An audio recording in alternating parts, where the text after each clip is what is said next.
Yep, when you're working in a vacuum and you're inside a spacesuit with oxygen, you don't want to cut your glove because then the oxygen will leak out and then you die. So that's a bad day. It's suboptimal.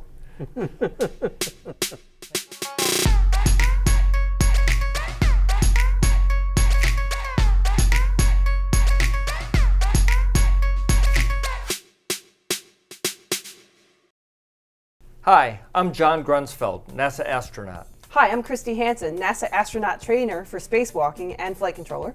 I'm Ed Rezac, EVA engineer for the Hubble Space Telescope project. Now, EVA is an acronym that means extravehicular activity, which is just a fancy way of saying spacewalk. And I was lucky enough to do 8 spacewalks on the Hubble Space Telescope, working with Christy and Ed. The Hubble Space Telescope was designed to be upgraded and fixed on orbit. Occasionally, something would break that wasn't anticipated, and we had to come up with new ways of fixing it. And that was the case on this last mission, the most ambitious of all the Hubble missions, and some of the most difficult spacewalks ever done. The Space Telescope Imaging Spectrograph failed, and we had to figure out a way to fix it on orbit, rather than putting in a whole new scientific instrument, which is what we usually did on Hubble. Unfortunately, the designers of the Space Telescope Imaging Spectrograph never imagined that we would have to open it up in space. And it had hundreds of tiny little screws that we had to remove to access a circuit board to replace it, to bring the instrument back to life. So these are some of the tools that we came up with to be able to do that. We tried to make the tools as astronaut friendly as possible, and one way we had to do that, or that we chose to do that, was using colors to color code the different size fasteners and the fastener bits so the astronauts could easily grab what they need and proceed with the task. How do we pick up an interface and not lose something in orbit? Bit caddy. Which one do you want, John? I'll take a red bit. Okay. Now John's going for the red bit. The STIS had several different fastener types that had to be removed, which required different bits. And the Fastener Capture Plate, which held all the fasteners and kept them from drifting into the optics core of the telescope, was also color coded. So John could match the bit up with the color code on the plate itself. So we installed this Fastener Capture Plate on the front of the STIS, Space Telescope Imaging Spectrograph instrument. And the reason why we had to use the Fastener Capture Plate is, as Ed said, if I were to remove a screw and let go of it and it floated away, it could damage the telescope. So all of the screws were behind this plate. And you had 111 chances to lose screws.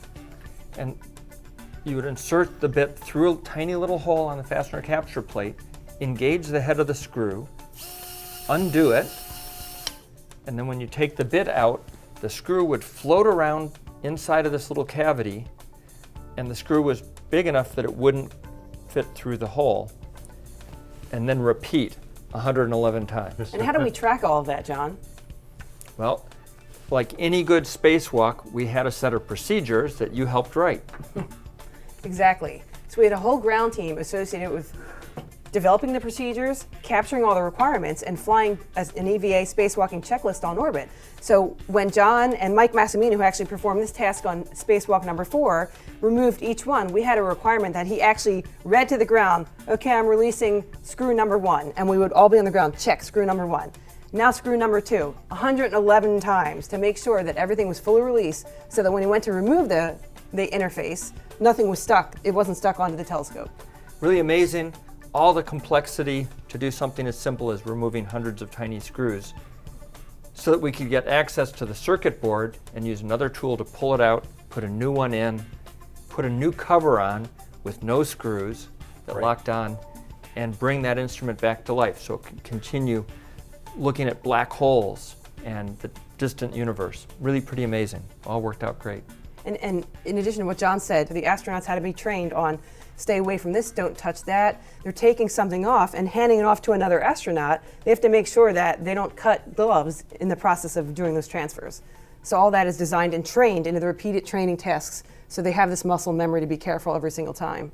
Yep, when you're working in a vacuum and you're inside a spacesuit with oxygen, You don't want to cut your glove because then the oxygen will leak out and then you die. So that's a bad day. It's suboptimal. Thanks for joining us on Hubble Tool Thank you. Time. See ya.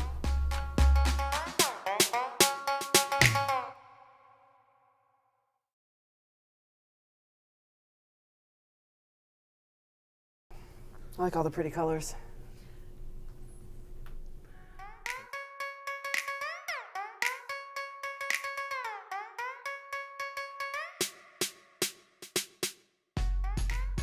That's pretty stable. That's not bad at all. Kind of boring.